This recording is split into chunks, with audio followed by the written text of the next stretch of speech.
Welcome to another episode of From My Perspective. I'm your boy Dion coming to you, and we got ourselves a hot and heavy college football episode as college football is around the corner. We're about 2 weeks away, but we're gonna get into it because with my man, the myth, the legend, Captain Hate himself. Q, how you doing? Man, you already know the best. It's your boy, Mr. Bear, aka. They say your name up on the spot. Might not put you tomorrow. What's going on, Dion? It's going good. It's going good. We also got another guest in the house, friend of the podcast. He knows where the refrigerator is. He knows where the bathroom is. He knows he got to take his shoes off when he comes in. Seneca Rogers, how you doing? I'm doing good, man. I appreciate y'all boys. Always let me pop in on the pod with y'all and talk that good talk.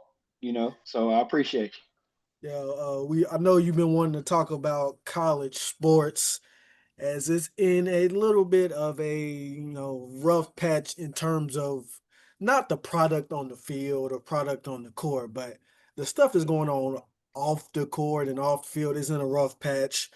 One thing that happened a couple of weeks ago, I'm not sure if you guys saw, but our President Trump, signed an executive order called Saving College Football, Saving College Sports, which in pretty much what that executive order means is what the order did was tells these schools that they cannot pay these players for being good at a sport. So they can't pay them for being good, quote unquote. Funny thing is, that was already a rule for the NCAA. So, in other words, that executive order technically did not do nothing, did not do anything. But we all know, Seneca, that's exactly what's been happening right now. They are paying these players for being good at a sport, but they're masking it, hiding it as endorsement deals. So basically, they're saying they're giving Jeremiah Smith all this money, but they're not giving it to him because he's good at the sport, quote unquote. They're giving it to him he's doing these endorsement deals. So I mean, it's a little bit of a complicated situation. They're paying the players, but they are trying to hide it that they're paying them because they're good at it. They're just trying to hide it as endorsement deal. But we all know, wink and a nod, they're getting paid because they're good at a certain sport. Jeremiah Smith is getting paid more money than the third receiver on the University of Louisville because he's just that much better, obviously. But Seneca, what is your thoughts on the executive order and just the simple fact that they're basically getting paid by endorsements? you. Well, first on the executive order, I just felt like, what are we doing? Like it was it was a thing that was not needed. You know what I'm saying? It was a moment of, I guess, the president just wanted to jump into something else instead of really dealing with the real issues. Mhm. Because I just think dealing with the real issues, he don't want to deal with. So I'll deal with something and make it like I'm saving something, but really not. Because didn't change nothing. And then on the quote unquote name, image, likeness, like, of course, that's how it was first put out there. And of course, they still call it NIL and everything. But I mean, it's really like you said, it's really about the performance of the player. I mean, what was it last year? People was talking about Ohio State had this 30 million dollar roster or something of their players and stuff, and then you see these other what was the quarterback that was at Tennessee? They said that he wanted more money from what he originally was going after. I mean, the family says that he didn't, but I mean, you were balling out at Tennessee. So then what happened? Now you're at, I think he had UCLA or something. They said his deal there is less than what he was getting at Tennessee. So I mean, like you said, it's a flaky and a shaky thing of what they're doing. I mean, I'm all for the players getting bread because I mean these coaches get these crazy amount of money, these universities get crazy amount of money. But I think you have to put some type of thing in place around it because right now it just seems like college football is just a wild wild west. Like stuff is just going and you can just throw money at a player. A player can go somewhere and just sit and then you come in like, hey, I'm gonna give you $5 million to come over here, and they transferring over there. So I mean, it's a free agency thing happening without it being real free agents. Yep. We'll get to that. Q, how you feeling about the executive order in NIL? I'm gonna take something's got to be done, right? Because it is kind of crazy. People move and go how they want. The money just flows. There's no regulation. Something needs to be done. It should have been done. Should have been done to begin with when they first decided to have NIL. This should have been handled to begin with. Now it's so far removed. You have to fix it, but how do you fix it? Can you fix it? Is the big question. Is can you honestly fix NIL? Because at the end of the day, these people still don't figure out a way to. Back in the day, like SMU, man, they was handing out brown paper bags. Yep. I always go back to the story. My cousin went to UK. She saw them hand out brown paper bags with money in it when it was illegal to do that. So they always, that's what they do. That's what they have always done. They're gonna find another way to do it. It should have already been taken care of. The one thing I do want to, can't believe I'm about to say this. The one thing I want to give him credit for in the executive order, can't believe I said that, but it wasn't an effort to protect Olympic sports. So if you spending all this money on football, men's football, and then men's basketball, and then you spend very little on women's basketball, you spend all your money on non-Olympic sports. So then these Olympic sports end up going away. So a lot of these people who were on scholarships don't have the opportunity to get these scholarships. And these programs, instead of forking over more money, schools is dropping down from D1, so they don't have to. Yep. There's been a couple schools that dropped down to Division 3. And some of them gonna go to NAIA because it's even less requirements on them. So I do like in the executive order they talked about the Olympic sports, protecting the Olympic sports, because I think the Olympic sports do need protection. Because you know me, I enjoy going to a U of L baseball and softball game. But you know, if you keep got to spend money to keep up with your Clemsons and your Florida States and your Alabamas and all of these LSUs, something's gonna have to get cut. Yeah. Louisville volleyball might not be as good if they got to take some of the money and the resources from that program to send it to the football program. You're right. Yes, you're right. But so I mean that's a lot. I think the money issue is a little bit of a harder fix. Another issue is just the conference alignment as a whole. There's no fixing that. That one's done. That's cooked. It's got aluminum foil on it. It's ready to be shipped off. There's no going back from that. Money has won that one. But I do think there is one aspect of college football that is definitely in dire needs of getting fixed, and that's the transfer portal. I understand why they implemented the transfer portal. I think a big reason was some of the arguments was these coaches can just up and leave whenever, but if a player leaves, they have to sit out a year, lose a year eligibility, or this and that. But transfer portal is a little bit out of hand. I think it goes in hand with the money aspect a little bit as well, because a player play 1 year at a school, get an offer, go to another school, get another offer, go to another school. It's players that are playing at 4 different schools in 4 years, which from my perspective is just ridiculous. So my fix with it, and I'm gonna ask you guys your opinion on how I feel about it. I feel like each player should get at least one free transfer. The second one, there should be consequences, sit out a year, something like that. Outside of your one free transfer, I feel like you should also get another free transfer if the head coach of said school that you're going to leaves for another job. You also should get a free transfer of that. Outside of your one free transfer and your coach leaving, I don't think you should be able to just up and leave because someone hits you with more money. There should be consequences because there's four schools in 4 years is getting ridiculous. And I know for a fact these guys, they're not finishing college. I mean, their goal is probably not to finish college. Their goal is to get to the professional level. But still, you transferring all these schools, you're losing credits every time you go to a different school, and you're not going to graduate on time. So, Q, I'm gonna start out with you. Like, how you feel about my suggestion? And do you have a suggestion how to fix the transfer portal?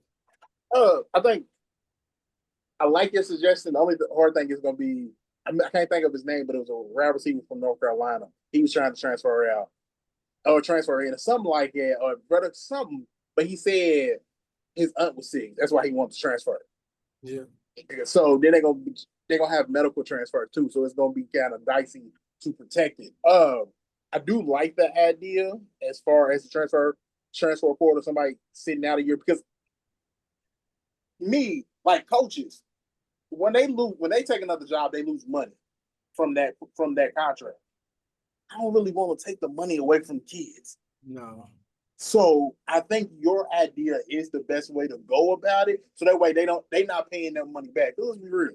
If you give me a couple million at 18, that why that money ain't gonna be there when it's time for me, transfer school. Just gonna be honest. That money just not it's not gonna be there. So I would like you said, I like that. Transfer once, cool. We'll let you have that one. But you can't keep transferring. And I won't touch on the point you said about college, them graduating. Of course, they're not graduating. It's just college spade. And all you gotta do is ain't making it to the league. It's college spade as well, too. I've been saying this from the jump. It is more beneficial for a lot of these athletes to ride it out at one school and finish your degree than to keep transferring to try to get in the league that you're not gonna get into. Because if you stay at that one school and finish your degree, the local people is gonna know you, and you ain't gonna have to pay for damn near nothing in that city. Mm-hmm. And you always gonna be able to return. It's always gonna be somebody that owns something that you gonna get a job at. You'd always do some contract signings and get some quick bread. Just autographing and get some good quick bread. It's always potential for you to have more success if you stayed at that one school and worked your way out, and everybody knows your name. Then you transfer from school to school, and you ain't got no roots nowhere. A lot of these athletes will be better off if they planted roots, and they always got somewhere they can go call home. Just saying. So, Seneca, what's your thoughts on the transfer portal situation, and do you have a solution different than mine? I like your idea and your thought around it. Because I do think the one free transfer, I think should be still good. I think after that, it should be either if the coach leave or it's some type of medical family situation, or whatever that goes on. So I think your idea is good. I was sitting here trying to think of like, do I have any tweak or something to that? I can't really think of a tweak right now. Maybe because they base it off of head coaches, but I think also some of that stuff can be based off of that coach that recruited you and that relationship with that coach. Because if you're a quarterback and you went there for this certain quarterback coach that you have been talking with, and y'all have built this relationship, and now they're going somewhere else to possibly be the offensive coordinator somewhere or the head coach of a team, then you like, hey, I came here to learn up under him, and that could be a situation where you done did that other transfer that maybe, I might would not be had that much of a problem with because you're trying to get yourself in that best situation, right?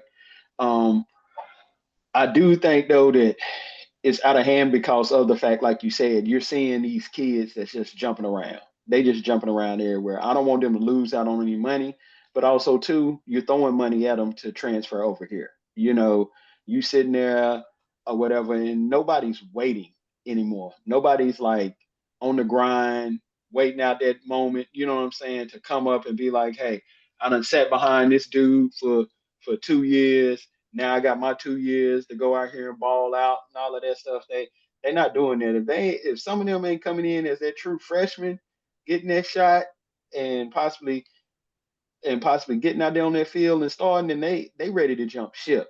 They just ready to peel out. Then they'll go over there because who was it? I was looking at this kid just this last week, Malachi Nelson, who was like a number one ranked QB when he was coming out, was supposed to take over USC after Caleb Williams was there and everything. And then he didn't win the job. So he peeled out going to Boise State. Got there to Boise State, didn't win that job either. he peeled out again. I think he had like UTEP or somewhere now or whatever. So I mean, so I'm like, you was just really jumping around, and now I'm starting to think like, are you really?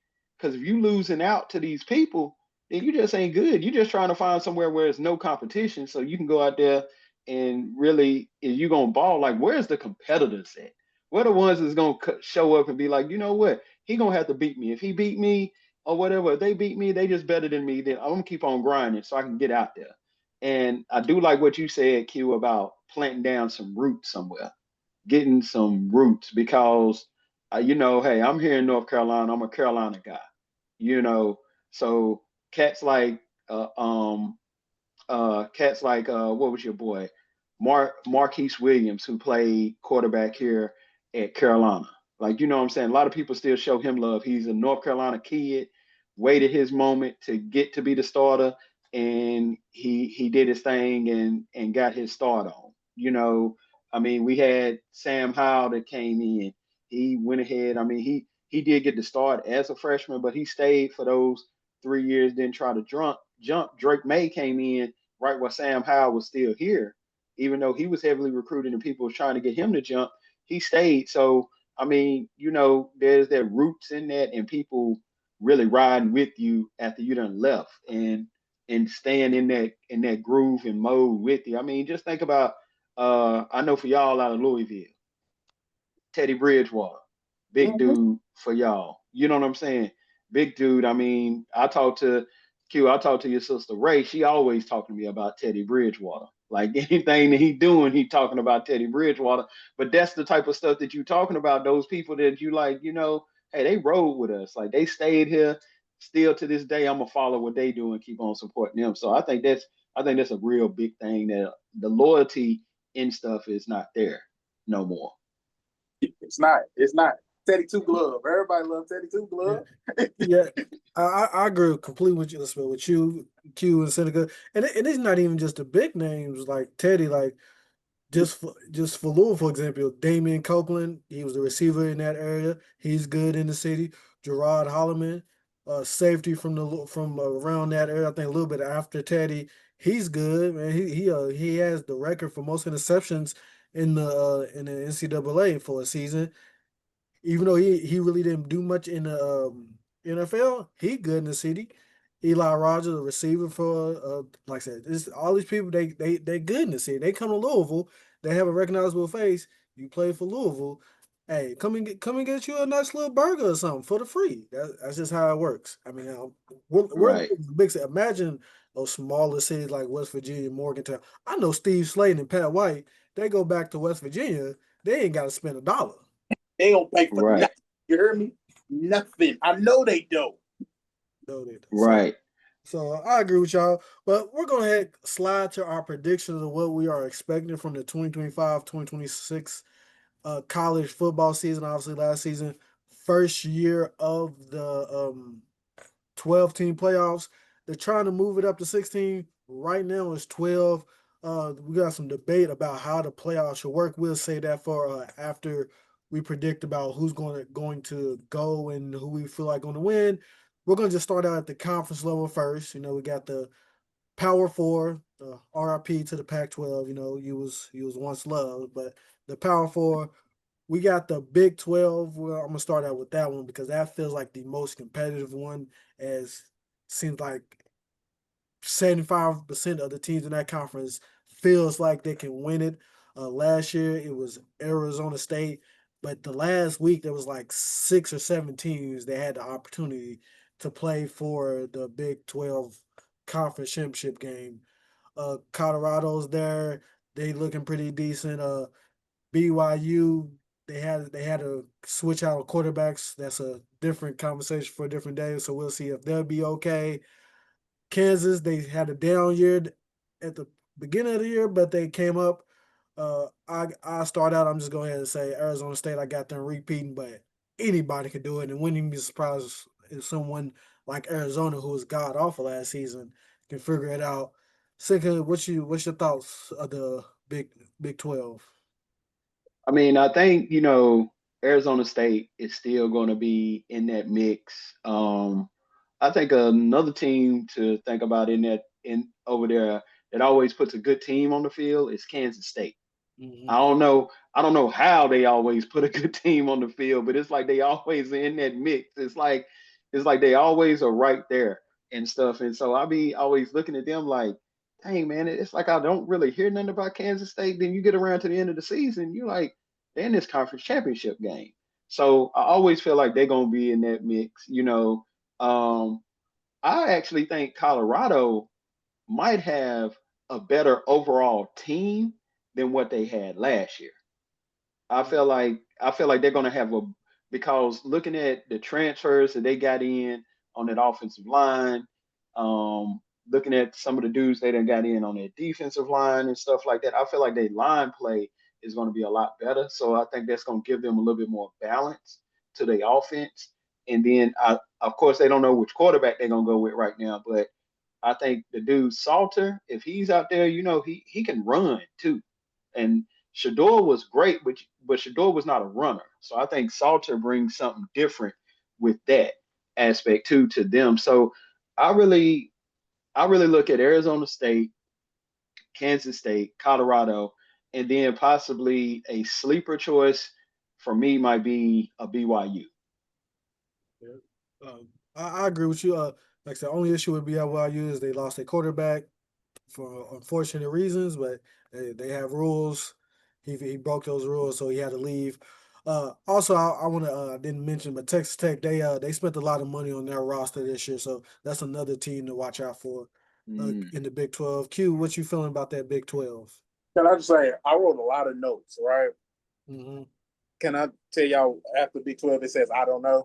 Because it say I don't know. Y'all listen to every team. Only thing I will add is Avery Johnson that plays for Kansas State. Solid quarterback. Yeah. I watched a lot of them last year. I don't know how, but they ended up on my TV a lot. So they had a couple Friday games and stuff. So I've seen a lot of Avery Johnson. If he takes a big step, I think they will win. Arizona State has 17 returning starters. They did win it last year. Yeah. Like Deion said, though, it was like 6 teams that could have won it in them last couple weeks. So again, my note says I don't know. I'm just going to put it. But if I had to pick, like you said, Texas Tech spent a lot of money. Baylor went on a 6-game winning streak to end the season last year. I don't know. Arizona State, because they got 17 people returning. That's why. That's all I get. I don't know. It says I don't know. Yeah. I mean, like I said, you don't know. Like I wouldn't bet on who will win because like I said, who knows. Well, let's go ahead and slide to not the Big 12, but the Big 10, the conference who has the last two national champions. Michigan was looking to have a comeback year. Michigan could not pass the ball to save their lives, but they did have a decent record, beat Ohio State, beat Alabama. They have a new quarterback in Bryce Underwood, freshman, but if he could pass the ball even a little bit, Michigan could be a problem. Ohio State, obviously the defending national champion, new quarterback that's trying to figure that out. They obviously have, I believe, from my perspective, the best offensive player in Jeremiah Smith and the best defensive player. His name is escaping me, but he's a defensive back. So I believe they have the best offense and defensive player in the nation. So you gotta give credit where credit is due there. Uh, you got Indiana, who we'll see if they'll be good this year. They Stop had it. a good year last year. I gotta mention their name. Indiana was good last year. We'll see what they do this year. And this is gonna be the theme for me. Penn State, they get a lot of flack, especially head coach James Frank for not winning the big one. I'm just go ahead and get my spoiler for the national champion. I'm a big believer in Penn State this year, and I'm a believer in that quarterback. And I'm gonna tell you guys why before I pass it on. Drew Allard, the quarterback for Penn State, he was getting top 5 pick talks when he was during the playoffs, and he absolutely, I'm not gonna say S the bed, but he pooped the bed. How bad it was, but they didn't have a lot of receivers. They brought in some receivers. They have probably the best two-headed running backs outside of maybe Louisville. We got a little nice little two-headed running back as well. But Penn State has a good two-headed running back, and their defense is still good. I believe that this could be Penn State's year. So I'm rocking with Penn State in the Big Ten. But I see Ohio State's out there, Michigan's out there, Indiana's out there. But I know Q ain't feeling that. But Q, what you feeling about the Big Ten? You know why you mentioned Indiana? Nobody really thinks they're gonna do it again. Don't know. Indiana don't think they're gonna do it again. I'm just calling a spade a spade. So you mentioned Penn State, and I wrote down, Penn State wins the games they're not supposed to win. That's what it's gonna boil down to them for this year. He's gonna win the games he's favored to win. But the question is he gonna beat Ohio State when he get into the college playoff? When he got to go against, let's say, a Georgia or Alabama, a team that's favored, can he overcome that obstacle? I think that's the biggest thing with Penn State. He already proven he can win. He's been there for over 10 years, which is crazy to think. I think he's going on 11 or 12 years. It's crazy to think he's been there that long. It was on the hot seat a couple times. But he's proven he could win the games that he's supposed to win. But are you going to win the games that you're not favored in? I think that's the biggest question mark for Penn State. Ohio State's Ohio State. I don't even feel like we got to discuss that. You know what I mean? Like Seneca said earlier, they spent all their money on the football team last year. They did it again. So we know what it is with Ohio State. Michigan, like you said, the quarterback, Oregon. They got a new quarterback in Dante Moore. And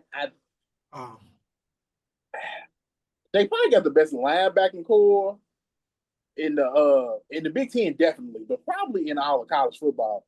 And I don't want to pronounce their last names wrong because I'm gonna get it. I'm not even gonna get it close. But one's name is Bryce, and then the other one is Mateo. Then there's another one I couldn't pronounce his first or last name. So I ain't even want to disrespect that man. But I think they got the best linebacking core, but they got a new quarterback. And Will Stein, the offensive coordinator, he played at U of L. His offensive system is simple. So it's a bunch of quick screens, quick passes. So, but it works. I don't know. I think I'm gonna pick Oregon. You got Oregon? All right. Oregon, obviously, they was the number one team all year last year. They just, ran into a pissed off Ohio State team that lost a game that they had no business losing to against Michigan. So it's crazy. But Oregon, I can see that. I'm gonna ride with Penn State. Y'all heard it here first. I got Penn State. Q has Oregon. Seneca, Big Ten. I mean, I appreciate Q you bringing in Oregon because I was like Dion over here talking about Indiana and they mentioned Oregon at all. I was like, I get that Indiana had that good year last year, but I'm like, bro, like you talk about Indiana and ain't gonna talk about Oregon. All right. But so I mean, to me, I feel like the Big Ten is a three-team race, really, between Penn State, Ohio State, and Oregon. That's obvious, right? Like you said, Oregon got the new quarterback Dante Moore. I mean, he was a five-star recruit, big time quarterback. So gonna see what he gonna do. But they did lose. What is it? That top receiver, Stewart, I think. Yeah. Yeah, he's hurt and out. So gonna have to see what that's gonna look like not having him on the field. Um, Dan Lannon always puts out a real good defense out there for Oregon. I mean, of course, they got cut up when they met Ohio State, but I mean, that's still Ohio State. The first time they won, they took that big L. The second time that wasn't even the game. But like you said, Ohio State came in with a different motivation. I want to see what's going to happen with that quarterback position at Ohio State. They got a bunch of good dudes in there to take it over, but who is going to take that over? Because I mean, you take that over, everything around you is there. Like, I mean, you got the receivers. I mean, everybody talks about Jeremiah Smith, but you got your other boy, Carnell Tate, and then they got the kid, what's his name? I think Brandon Ennis or something like that. That Yeah. was another top receiver. So they keep a good crop of receivers there, and then they got good running backs too. So if they don't get it done on offense, to me, it's going to be because of shortcomings of the quarterback. It's not going to be because of the other pieces. I do like Penn State because I feel like they are tired of hearing that they cannot win that game, that they can always be there and not win it. So I think I'm gonna go with Penn State too this year out of the Big Ten. If Bryce Underwood does anything for Michigan, of course they can always put themselves in the mix because it seems like Michigan right now has got a hex over Ohio State, where they just even when they like you said even when they can't pass the ball they still figure out a way to beat Ohio State. Like that's just a wild thing. Like watching that game last year was crazy. Um, I do a team I want to throw out there since we throwing out randoms too, following Deion's. He threw at Yeah, Indiana. Like what was yeah, yeah.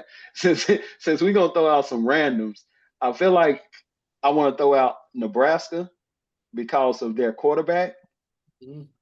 and if he can perform his whole season like how he started off at the beginning of the season, you know what I'm saying? They might make some noise because we know they coach Matt Rule usually like once he's there for a couple of years, he once he's at a school for a couple of years, he starts to get them into winning. He starts to get them winning and winning games and doing what they're supposed to do. I mean, he did it when he was at I think Temple, Yep. then when he was at Baylor and stuff. So he'll know how to end up doing that. So if his quarterback brings it, I think they might surprise some people in the Big Ten. But I think Penn State's league this year. I think they're gonna take it. Yeah, I agree with you with Matt Rule. Excellent college coach, iffy NFL coach, but not a lot of college coaches can be good NFL coaches. So yeah, and Oregon, man, I will say that loss to Ohio State kind of like, ooh, are they gonna come back? Because that was a nasty loss. It was actually embarrassing, but like I said, they was number one. Maybe they can flip that switch, especially if Dante Moore is the quarterback that people assume that he can be. So let's go ahead and move over. We're saving the ACC for last because we have ACC fans on the pod. So we'll say that we'll just go ahead and knock out the SEC. Y'all know it's top dog: LSU, Alabama, Georgia, South Carolina has a great quarterback. Florida, they have a quarterback if he can stay healthy, they can do some things. Tennessee, probably not because they've had a rough offseason. I mean, kind of like the Big 12, you kind of don't know, but I'm going to go with Georgia. I think Georgia, they're going to repeat. Also, I mean, Texas as well. That's probably the team that most people are going to pick because of the quarterback, but I'm going to go with Georgia. Seneca, give me a quick thoughts to the SEC so we can spend a little bit more time on the ACC. Quick thoughts on the SEC. Like you said, the SEC is always like this murderer's row of what's going to happen from week to week. Um, I just think I think Arch Manning is exactly who we think he is and who they say he is or whatever. I just really think that. And so my pick for the SEC is Texas.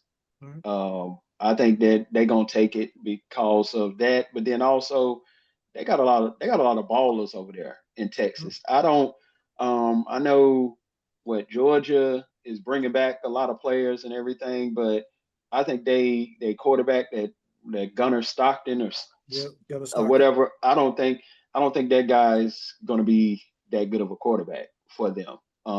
And we saw how the up and down. Even Carson Beck had good moments, but in them big games, he would turn it over and different things like that, and they couldn't recover from that piece.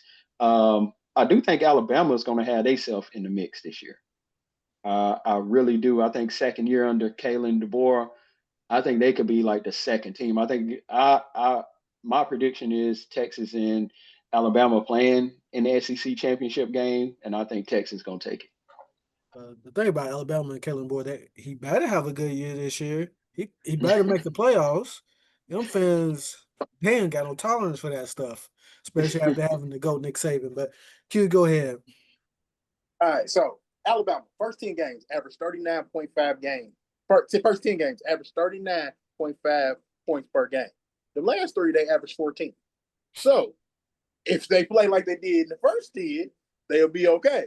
If they play like the last three, he's going to be looking for another job. Yeah. Just call it spade. Can I pick after the first week?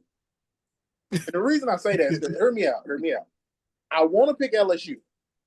But Brian Kelly, since he got to LSU, has lost his first opener every year. He lost the opening game every year. He plays Clemson. They haven't won an opening game since 2019, which is the year So, national championship game. so this even goes back past Brian Kelly. So I want to pick LSU, but I want to see how they look in the week one. But I'm gonna go LSU mainly because Garrett Nussmeyer, is that how you say his last name? Yep, Garrett that's Mm-hmm. exactly yep. I feel like he's gonna be a Heisman candidate. Mhm. So if you got a quarterback that's a Heisman candidate, you should be in the least in the SEC title game. So for that reason, I'm gonna go with LSU to win it. Even though I wish you would let me wait till week one. And it's just, Seneca out here picking the championship game. I guess I'm gonna pick championship game too. I'm gonna have them picking. Georgia got this running back, Nate something. It's Nate something. Oh, Frazier. Nate Frazier. I did right there. Nate Frazier. I think he's gonna carry them to the championship game. And the only reason I ain't picking Alabama is because until I see him do it at Alabama, I ain't picking Alabama. Yeah, I Which got kind some of I quarterbacks. almost picked Ohio State. It's because until I see somebody beat Ohio State, I don't want to pick against them. But I try to be different. I try to be different. But I'm gonna go LSU with the win, and they're gonna beat Georgia. All right, I got you. So, hey, SEC, like I said, Murder's Row is going to be a fight every week in that conference. But let's talk about the ACC, which is interesting. Obviously, me and Q's favorite team, hometown team, Louisville's in it. Uh, one of the favorites, you got Louisville, you got SMU, the newcomers.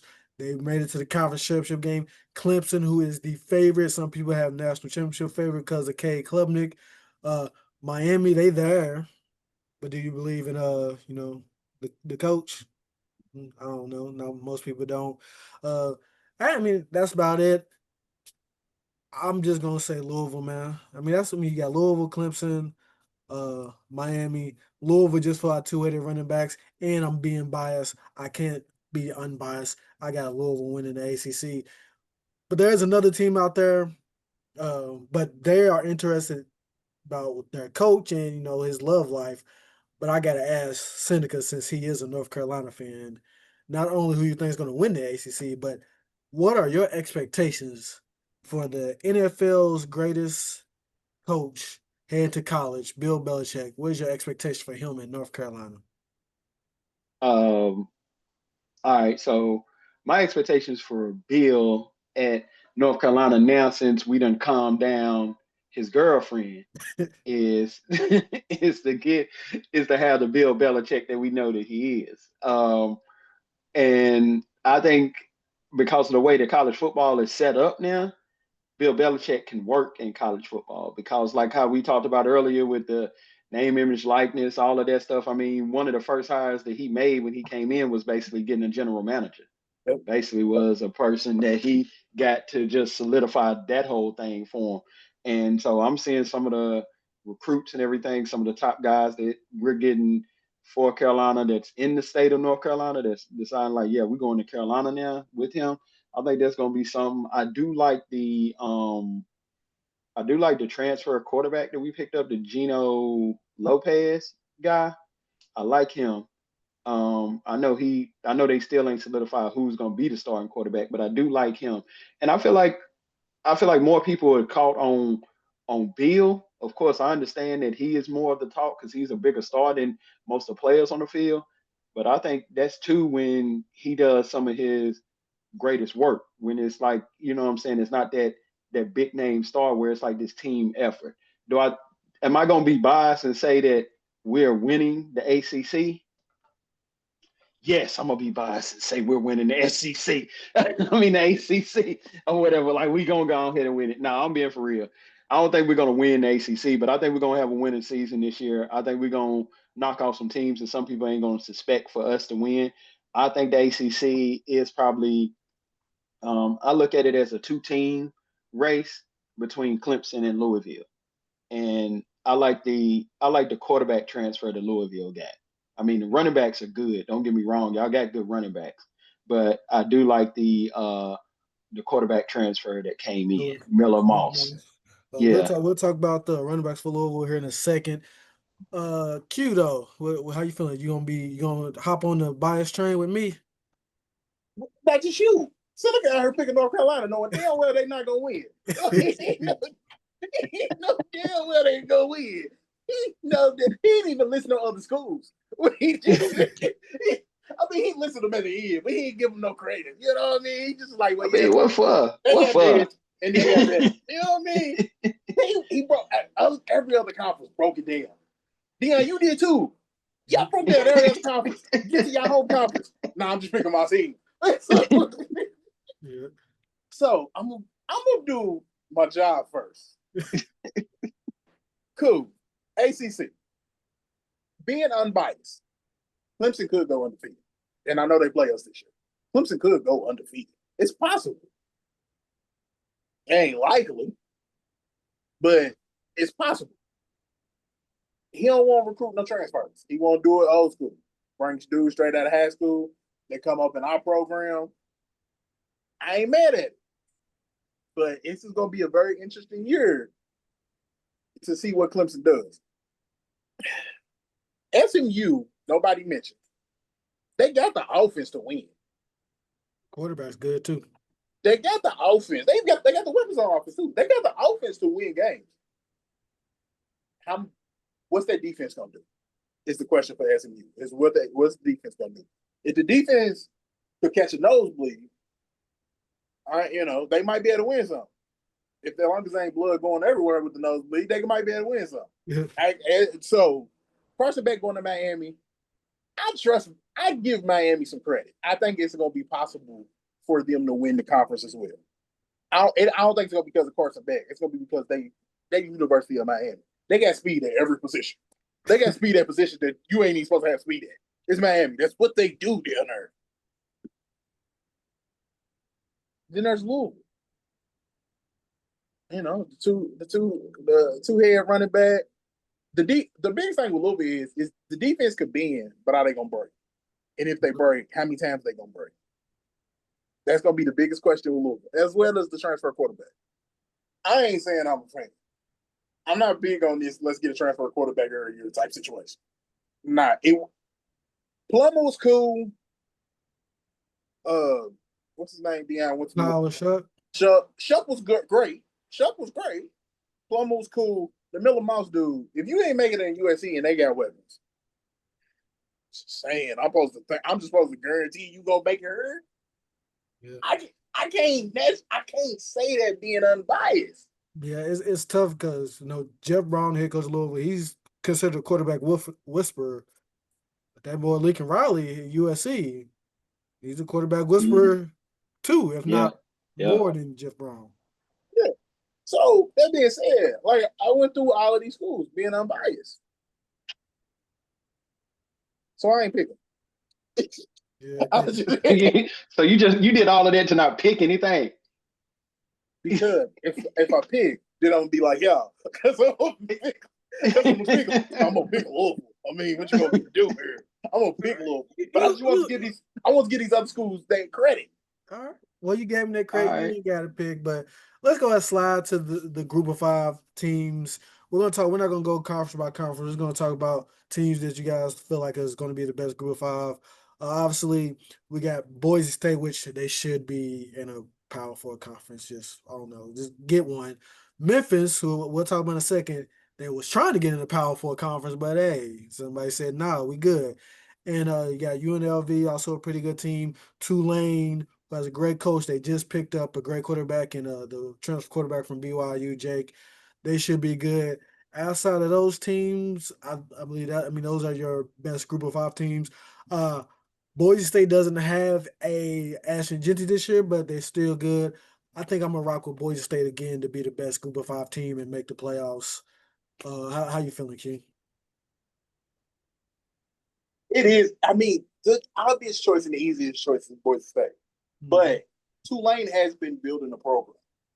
Yep. So I think I'm gonna go with Tulane. They've been building a program over the past couple years. Like Memphis been building a program too, but we'll talk about it this quick. Seneca? Yeah, I mean, Boise State is like, yes, it is easy to just say Boise State, and I won't even lie to you on the college football on the game. I always like playing with Boise State because I like playing on that blue turf field. Yeah. I like what UNLV got out there. I do like a UNLV. I feel like they played some good ball last year. You know, I've seen them a couple of times. They played really good last year. So I think they might be that team that might slide up there into it and make their way into the playoff this year. I won't be shocked. So I'm gonna go with UNLV on that. Cool.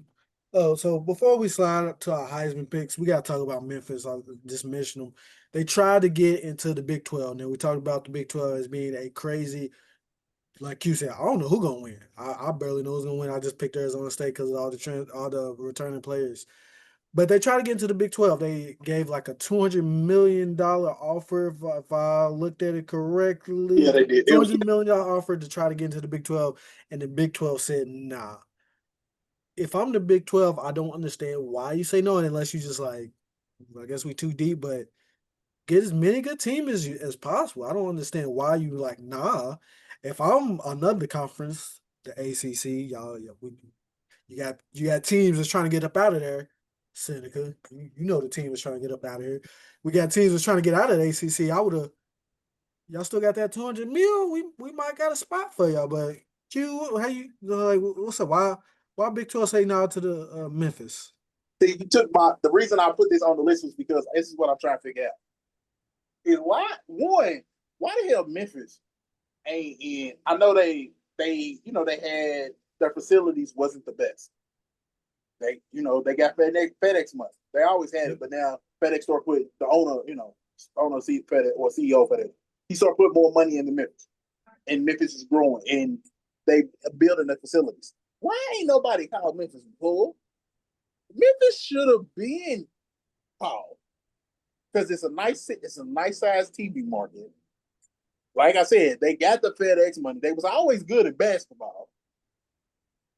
Memphis, I feel like if I'm the ACC and you see that Memphis had $200 million, and your schools is potentially leaving because of money. Like you said, it's certain schools, North Carolina, Clemson, Florida State. They want to leave. They won't cause all the drama because of money. Well, North Carolina really ain't causing drama stuff too. But okay, why wouldn't the ACC take that $200 million deal and say, you know what? Yeah, y'all come on, because it don't make sense geographically. Because Louisville and ACC don't make sense. We ain't there. We ain't nobody's coast. Geography doesn't matter no more. It shouldn't. It's actually, I believe, it's still saying this for another day. It's gonna come back at some point. This whole traveling across the country, it's gonna come to a head. But if I'm the ACC, why would you not get Memphis at this point?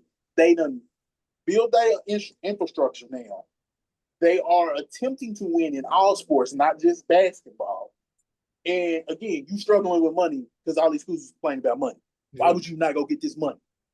Yeah, so I said ACC, y'all need to hit them up. Big 12, I don't know what y'all was thinking, bro. Just Memphis is a good program, so we'll see. And he keeps flirting with Uramar. I think I pronounced his last name, the commissioner of the Big 12. He keeps flirting with this idea of getting UConn. UConn's an independent in football, but he wants it because of the basketball. Well, last time I checked, Penny Hardaway do okay down there. So why would you turn it down if you want? I know UConn. He does okay. UConn wins national championships. I get it. I get there's a difference. But if you try to expand in that way, I don't understand why the Big 12 said no, because also gives West Virginia a traveling part. Because West Virginia is still out there in no means. When the rest of the conference is not nowhere near there. So I wish I could go back to the Conference USA days when Louisville played Cincinnati and Memphis and West Virginia and all that. That was the day. Don't get me wrong. Seneca, y'all cool up her. But to me, Louisville should be playing Cincinnati and Memphis. We shouldn't be playing North Carolina State on the record. But that's neither. Seneca, no Big 12 said no to Memphis. $200 million offer. Like, what's your thoughts on it? That doesn't make any sense at all. Y'all, like you said, you chasing other folks for what reason? When this person right here is giving you the 200 million at no risk or whatever, giving you that at no risk to join in your league. Like you said, they're now looking to compete over all levels. Penny Hardaway is there, so that's a big name for the basketball. Their football team is always playing good football. They always put I'm gonna say these past couple of years they don't put a good product out there. The The dude that's at the head coach for Florida State, he came from Memphis. Yep. You know, so that was another thing. And then, like you said, just piggybacking off of the fact that he came from Memphis, now he's at Florida State that's in the ACC. ACC, what are we doing? ACC, what are we doing? Like, I get the whole, like, right now I'm seeing the whole North Carolina flirting with the SEC thing or whatever. Like, I'm like, y'all, though, I want some of this traditional conferences back. Like, I want some of that stuff or whatever. Like, I think now I'm not going to jump into all of that travel, but I would like some of these conferences to get back to what they was and stuff that made geographic sense. And Memphis would make geographic sense for the ACC, even though, of course, yes, it's in Tennessee, but it's still right next to North Carolina. You know what I'm saying? It's a state right over. So what are we really doing? And they out here offering that up. And yeah, I would have been right on the phone as soon as the denial happened and say, hey, we got a spot for you right here in the ACC. Come on. The ACC, hold on real quick, Neon. The ACC is go get Cal and Stanford because Notre Dame's athletic director said, you know, those are some good schools. So you will go all the way to California, but you wouldn't go get a school that's in between Georgia Tech and Louisville? Just offering you money? All right, what I know. It makes no sense. Hopefully Memphis finds a home outside of the group of five. They are a good program, like I say, Boise State, Memphis, Tulane, UNLV, the group of five teams we talked about. Pretty much all of them, I believe, could make the jump to Power Four. We'll see what happens in the next couple of years. I hope that geography thing does come back. But let's go ahead and get to the biggest award, the best award in all of college football, and that is the Heisman. Last year it was Travis Hunter. This year, you got a host of players vying for it. You got Jeremiah Smith from Ohio State, Ryan Williams from Alabama, Lenore Sellers from South Carolina, DJ Lagway from Florida, Arch Manning from Texas, Garrett Nussmeyer from LSU. You got Isaac Brown from Louisville. You got Nick Singletary and Drew Allard from Penn State. You got a host of players that could potentially get it. It's usually a quarterback award. The quarterback didn't get it. Like I said earlier, I'm riding with Penn State for the national championship, and I'm riding with Penn State winning the Heisman. I'm gonna go with Drew Allard winning the Heisman. Q, give me a quick Heisman prediction. I'm going Garrett because Garrett Nussmeyer. And the only reason it's good, if I'm gonna have him beating Arch Manning in Texas, and not even having them in the championship game, you're gonna have to ball out. Mm-hmm. So I'm gonna go with the LSU quarterback. Watch they lose in Clemson first week. Watch.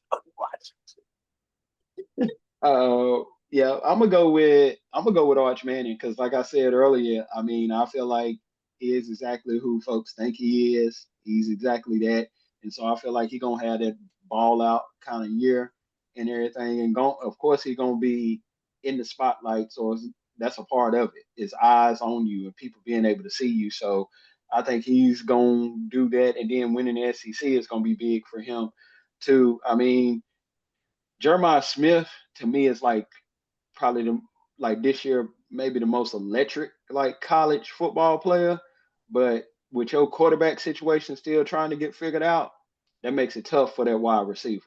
So, but yeah, I'm going with Arch Manning. Yeah, so looks like we're going to ride with the quarterbacks this year. There's a host of good quarterbacks, but yeah, I definitely think a quarterback is going to win the Heisman. But we got two more things we need to get to before we got here. I know I said my national championship pick is Penn State. Q got LSU. Seneca, can you give us yours real quick before we slide to the playoff talk? Yeah, mine is Texas. Texas. Cool, Texas. So the playoff talk right now is 12 teams. It's trying to get moved to 16. They don't, even the conference commissioners don't know. The biggest debate right now in the playoff formatting is the Big Ten. They want automatic bids. They want 4 automatic bids to be exact. They want to give the Big Ten 4, to give the SEC 4, give the Big 12 2, give the ACC 2, get a group of 5 player, group of 5 team in there. You get Notre Dame more than likely with one of the at-large bids and a couple more at-large bids for the 16 teams. Every other conference, they just want it pretty much what it is now, the 5 best conference champions and the next 11. I believe what the Big Ten wants, if it happens, it will be not the death of college football, but it would be hurtful to college football because you're basically saying the Big Ten and the SEC is above ACC and the Big 12. Maybe it is. Sure, you want to say that, but you can't put it out there on paper like that. And the ACC and the Big 12 will be fools to sign off on that. Um, Give me your thoughts on that, Q. Like I texted to you. I'm sure you did some little research about it. But the Big Ten, they're heavy on that 4-4-2-2-1 model. If that's the case, why are we even playing college football? Why don't the Big Ten and the SEC go play over there, and then everybody else will play over Yeah. here? It really does defeat the purpose. Are them two leagues probably the best two leagues? Yeah, that's fine to say, but we shouldn't guarantee y'all four. Then it also takes away what does what does y'all conference championship game mean anything if both of them teams is gonna make the playoffs? And what does it? What if they two are guaranteed to make if them two are guaranteed to make the playoffs, that conference championship game does not mean nothing to them. If they get down by 2 touchdowns, the head coach is going to start pulling starters. Mm-hmm. So then you watering down your own product by attempting to guarantee spots. None of these conferences should agree to that. If y'all want to do that, y'all go play y'all football over there, and we're gonna play football over here. It's just as simple as that. Duncan? Yeah, I think that whole format is just crazy or whatever. Like, let's make these games mean something or whatever. If you about to do that for the Big Ten and SEC, shoot, half of that stuff ain't even gonna mean nothing no more. Cause you getting these 4 bids, and so you're like, hey, I just need to be there. I don't even need to get to that conference championship. If I just solidify this, I'm good or whatever. And then, like you said, if the ACC, Big 12, y'all sign off on that, that's just a mess. I like the whole fact of the conference champions, then the next best teams, because I feel like that gives you that opportunity of more of that parity. That gives you that opportunity of possibly those upsets and everything. Like, are we just gonna end up with a first round where it's just everybody from the SEC and Big Ten playing each other again when we just saw a lot of that? Like, if they get there, they get there. But if that's going to be like our first 2 rounds of just still a conference games, then I don't want that. I'm not trying to be with that. Like, give me some of these other ones who's done got into that mix and get into that whole thing and that flow of it, and let's see how it shake out. Yeah, Let's and just see how it shakes out. I agree with both y'all. And what makes it even worse with this 4-4-2-2 model, which also the Big Ten Commission, he also wants playing games added onto that. So to add a little bit more context, it would be the obviously 1-2, but it would be the 3 seed playing against the third best team playing against the sixth best team. Winner goes to the playoffs. The fourth best team playing against the fifth best team. Winner goes to the playoffs. So it just waters it down just that much more. So I agree with you guys. ACC and the Big 12, y'all cannot sign off on that. No matter what you do, no matter how hard the Big Ten commissioner is pushing for it, you gotta stay away from that. But before we get out of here, we gotta do some WNBA checkup. I know they got some crazy things going on. We're not really talking about that foolishness is going on. We're gonna talk about the play on the court. So looking up the standings, I just had it pulled up. Let's pull it back up for you guys. I got it. You got it. So Yeah. what you got? Right now, Blinks is number 1 overall, 25-5. The Liberty is 19-10 at number 2. The Atlanta Dream is third at 18-11. The Mercury also 18-11. Checking in at 5 is the Fever at 17-13. And then 6 is the Seattle Storm at 16-14. And then the Aces, the Valkyrie, the Sparks, the Mystic Sky, Wings, and last place the Connecticut Sun, which is also potentially being sold. Yeah, so I mean, if looking at the standings, it looks like we're on another collision course for a rematch between the Minnesota Lynx and the New York Liberty. We talked about Miss Calder a lot on the recent podcast. She's looking like she's trying to get that MVP. Although Caitlin Clark, she had a moments where she has not been able to stay healthy that much. The Aces, they've been looking a little shaky. but Asia Wilson, they'll find her footing when the time is right. But I want to give a shout out to the Valkyrie. They're close to being 500 basketball. Being a brand spanking new team, that's hard to do whatever sport you do it in. So you guys get a shout out. Is there anything standing out to you, Seneca, with the WNBA? Yeah, like you said, a shout out to the Valkyrie, first year in the league. But one of the things I was talking to one of my homeboys about recently is, to me, the Valkyrie just showed the fact of more expansion needed for the WNBA, because there's a lot of great female ballers out here that's not getting opportunities because there's not that many teams in the league and they have to cut down these rosters and stuff. So I think the Valkyrie are showing how expansion continues to give you a great product of basketball on the court, especially on the female side. Um, I do think that the Lynx right now is the cream of the crop. Of course, the Liberty got that championship mentality. They got them one last year. So if it gets down to that, just don't know how that can shake out. I think the Lynx having possibly home court advantage could work out in their favor for them. Um, Asia Wilson, still to me, I mean, yes, Collier's having a great monster year. She's going after that MVP, but she did get injured recently, so gonna have to see how that shakes out and works out for her. I just think that Asia Wilson is still just like that best player in the WNBA to me. She's just a She's just it. She's that chick in the league. The Phoenix Mercury, I like their team, man. I like them with Alicia Thomas. What's your girl, Satu? Tattoos. Uh, Oh yeah. yeah, yeah. She is nice. And then they got your girl who just got over there, Bonner, who's a vet who knows Yeah, about Bobby. winning and stuff. So I think that Mercury team can really be a problem for teams in their playoffs. If they how they've been playing ball this year, I think they could get to that WNBA finals. I mean, right now, I think I'm gonna go with the Liberty, but I would not be shocked. I would not be shocked by the Mercury maybe messing up everybody plans.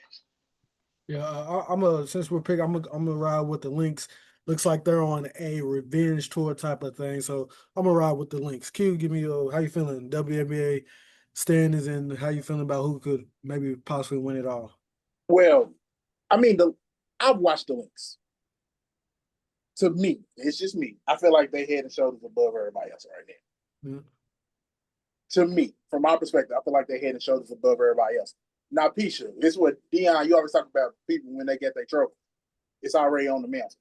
As Yeah. long as she ain't out for an extended period of time, I think now Pisha is that MVP trophy is already on her mantle. Yeah. No disrespect to nobody else. Elisa Thomas, she always gonna ball. Asia Wilson, gonna always ball. But I just think now Pisha, it's hers. It's hers for the taking. Like I said, I think it's the links. Caitlin Clark is struggling. That's why my fever is struggling. I can't think of his name. Point guard played for Wake Forest, was in the league for a little bit. Can't think of his name. But he said the fever is better off without Caitlin Clark because she don't take a bunch of they don't take a bunch of wild threes without her. So the offense is better. Mm-hmm. I understand the point. I disagree with it, but I understand the point. The offense flows better. She ain't taking as many wild shots. But I do want to shout out Kelsey Mitchell. She should be in the MVP conversation because the Fever are only in this position because she is consistently balling. So that's our WNBA checkup. We will, check back up with y'all. Playoffs it'll be here before we know it, and I'm looking forward to watch some WNBA playoffs because it usually is pretty exciting. But again, that'll do it for another episode of From Our Perspective. Thank you guys for listening. Please like, please subscribe. Leave a comment who you guys think will win the Heisman this year. No, I got Drew Allard. Q has Garrett Nussmeyer. Seneca, he has Archie. He thinks he's who we all think he is. So we will see. Give us y'all thoughts on who will win the Heisman. Again, like, subscribe, leave a comment, hit that link in the bio. We got merch. I know y'all need something to sleep in tonight. We got it for you. Just saying. I'm your boy Dion. Seneca, you got anything you want to say before we get out of here? Now, man, I just want to say, hey, I appreciate what y'all always bring to the pod, what y'all talking about and everything, and the great conversation and going back and forth. I appreciate y'all's biasness to Louisville because I just love that so I love to get on here and mess with y'all about Louisville too and everything. So I do want to tell y'all one thing because I haven't been on here since we had that discussion. I told y'all Haley Van Lith was gonna go off in them. All right, come on, sir. Come on. I told y'all she was gonna go off, so just remember that, all right? Yeah, I don't even remember. I don't remember this conversation. Yeah, I don't either. But, again, I'm your boy Dion. Thanks again for joining us. Captain Head of Q, go ahead and take us home. You already know the best. It's your boy, Mr. Bell, aka say your name up on this pod. Might not put you tomorrow. Next week, I'm gonna hate on this whole ESPN deal. It's $29.99, and it's gonna take the wrestling stuff. And they getting the whole buying red zone. They talking about is it a conflict of interest? If the NFL owns 10% of the network, I mean, it is a conflict of interest compared to the NBA, the MLB, and the hockey. But I'll talk about that next week. We'll catch y'all later.